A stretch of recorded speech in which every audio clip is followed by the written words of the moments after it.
Assalamualaikum warahmatullahi wabarakatuh. Jumpa kembali lagi dengan saya Udin dalam channel Kim Ude. Asiknya belajar kimia. Materi hari ini adalah peranan larutan penyangga dalam kehidupan sehari-hari. Oke, video sebelumnya ada definisi dan sifat larutan penyangga sudah harus dikuasai. Nah, kemudian nanti ada perhitungan larutan penyangga juga harus sudah dikuasai. Nah, saatnya ini adalah peranan larutan penyangga dalam kehidupan sehari-hari. Untuk apa sih larutan penyangga itu? Teman-teman harus paham karena adalah konsep atau materi ya. Jadi nanti akan saya kasih runtutan tentang peranannya dalam kehidupan sehari-hari. Dan semoga dengan adanya paham dengan peranan ini, maka semakin senang untuk mempelajari larutan penyangga.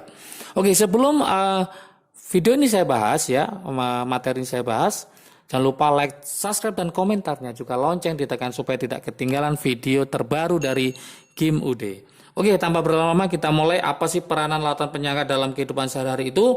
Kita mulai yang pertama dalam tubuh makhluk hidup ya. Kita mulai yang pertama peranannya yaitu larutan penyangga dalam tubuh makhluk hidup. Larutan penyangga dalam tubuh makhluk hidup.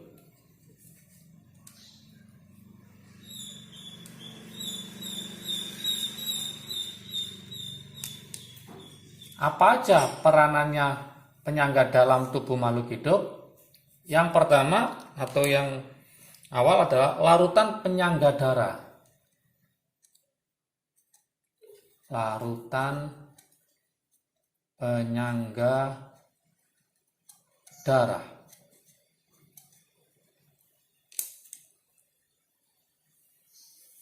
Larutan penyangga darah ini ingat teman-teman semua, dalam keadaan normal, dalam keadaan normal,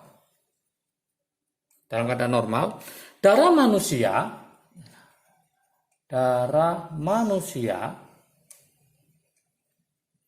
mempunyai pH ya, mempunyai pH antara, ini harus difahami semua, antara berapa, yaitu 7,35 sampai 7,45.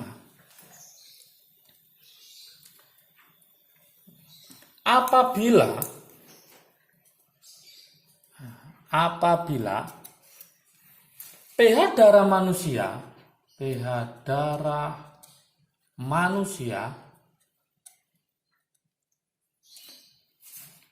atas 7,8,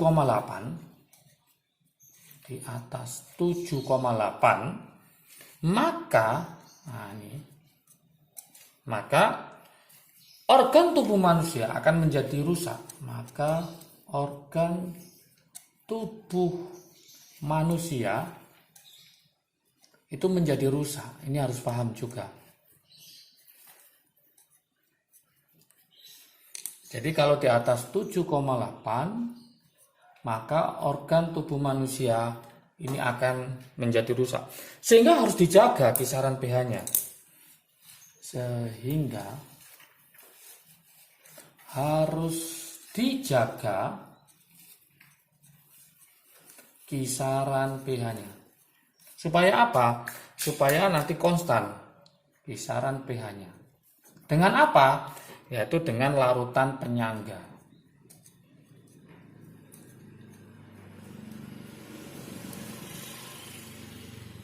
Oke, ini konsepnya ya.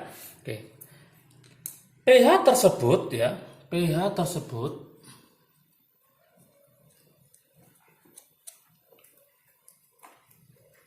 dipertahankan ya, pH disebut kisaran pH yang normal itu dipertahankan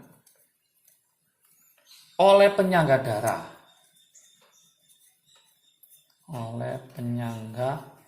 darah. Yang meliputi apa aja, yaitu penyangga apa aja, saya tulis ini supaya paham, yaitu bisa penyangga karbonat, kemudian penyangga fosfat,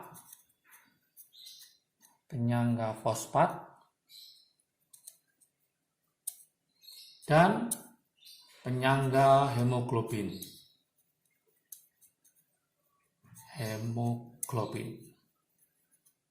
Oke, saya akan lebih fokus pada penyangga karbonat ya, penyangga karbonat sama penyangga fosfat. Oke, kita mulai sekarang yang penyangga karbonat supaya paham ya.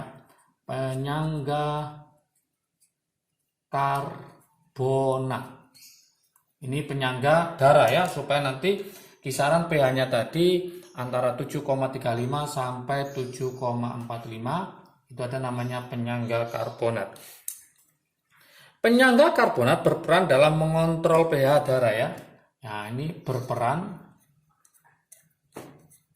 dalam mengontrol pH darah. Reaksi kesetimbangannya seperti ini, yaitu H+ ditambah HCO3- membentuk kesetimbangan, yaitu jadi apa? Jadi H2CO3, kemudian dia akan membentuk kesetimbangan atau terurai menjadi apa? Yaitu H2O plus CO2. Perbandingan molaritas HCO3-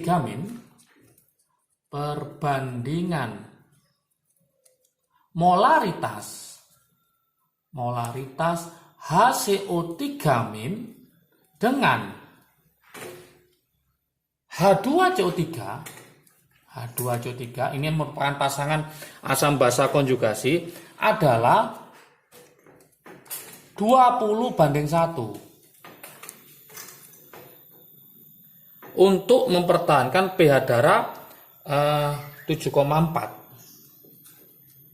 Untuk mempertahankan pH darah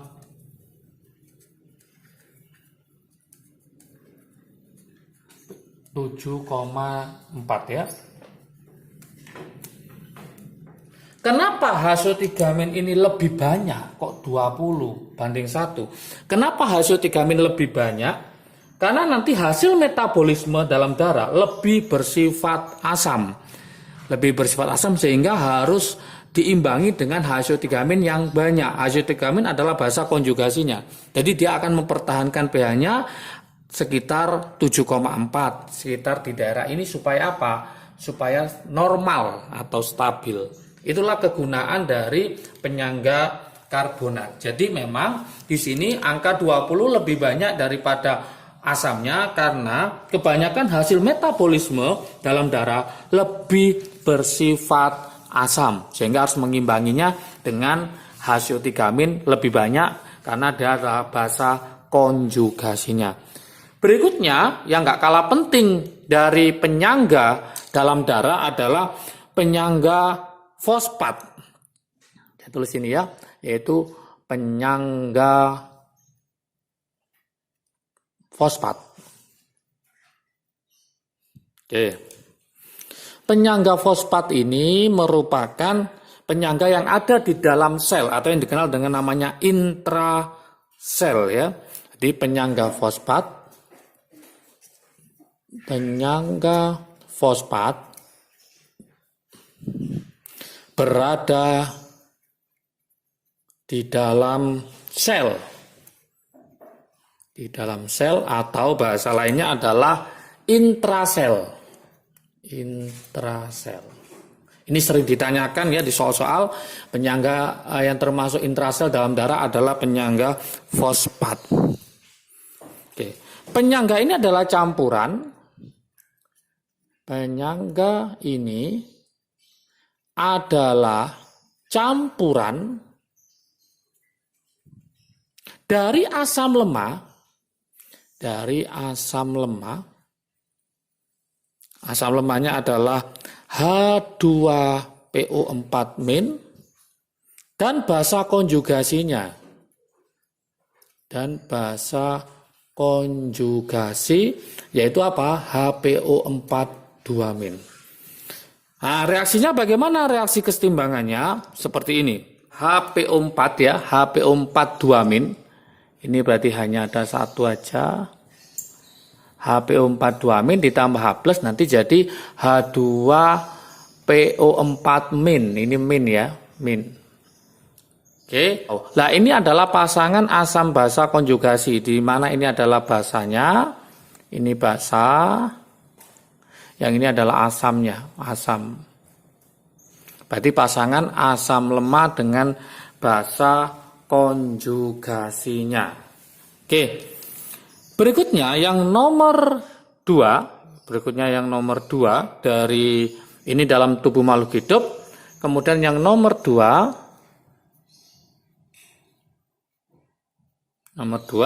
yaitu apa? Larutan penyangga dalam industri. Larutan penyangga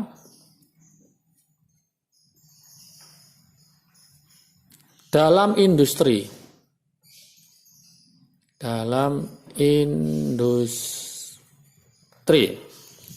Apa aja yang ada dalam larutan industri? Sangat banyak sekali.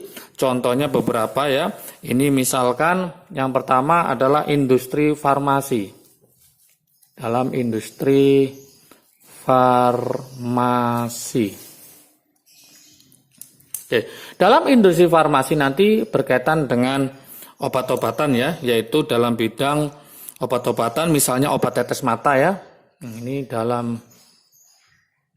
bidang obat-obatan, misalnya obat tetes mata.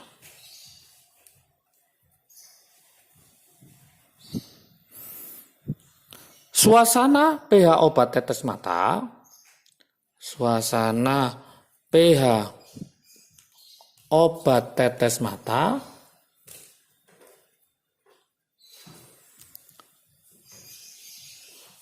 Obat tetes mata tersebut ya, itu harus disesuaikan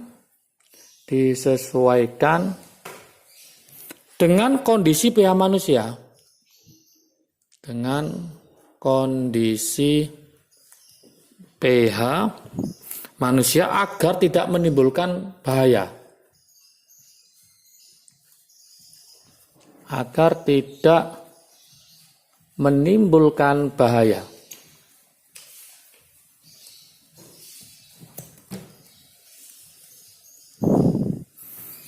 Untuk obat suntik ya, nah ini juga pada farmasi. Untuk obat suntik,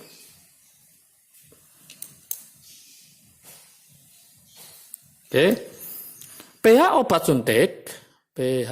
obat suntik harus disesuaikan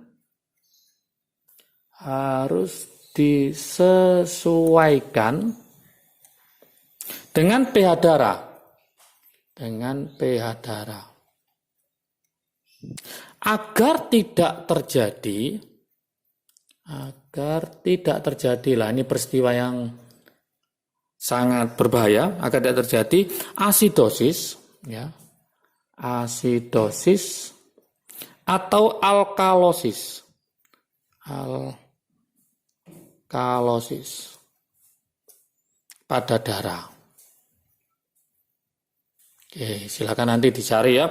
Asidosis sama alkalosis, pH-nya ada yang naik, ada yang turun di atas pH darah, atau datang di bawah pH normal darah. Itu terjadi asidosis dan alkalosis. Oke, ini industri farmasi. Yang kedua bisa juga nanti pada industri pembuatan sampo bayi ya. Nah, ini juga bisa. Karena rambut bayi itu tersusun dari protein ya, semua rambut protein keratin. Ikatan kimia pada protein rambut antara lain ikatan hidrogen dan ikatan disulfida. Jadi nanti ikatan itu akan stabil pada pH 4,6 sampai 6. pH sampo terlalu tinggi atau rendah akan memutuskan ikatan pada protein rambut. Akibatnya rambut dapat rusak. Sehingga diperlukan pH yang seimbang, di mana sampo nanti akan mengandung lautan penyangga, di mana pH sampo harus sama dengan pH rambut. Jadi intinya supaya stabil itu harus disesuaikan dengan pH yang ada dalam makhluk hidup tersebut. Oke, supaya paham tentang peranan lautan penyangga dalam kehidupan sehari-hari, saya buatkan latihan soal ya. Latihan soal. Latihan soalnya seperti ini. Cari literatur. Cari literatur tentang pemanfaatan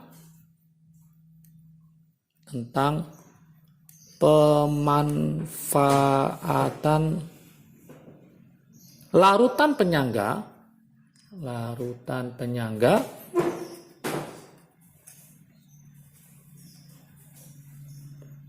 dalam kehidupan sehari-hari, dalam bidang kosmetik ya,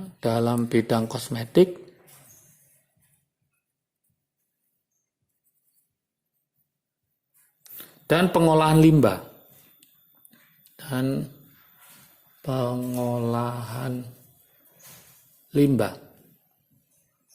Oke, silakan mencari sebanyak-banyaknya tentang literatur untuk pemanfaatan lautan penyangga dalam kehidupan sehari dalam bidang kosmetik dan pengolahan limbah. Ini sangat bermanfaat sekali.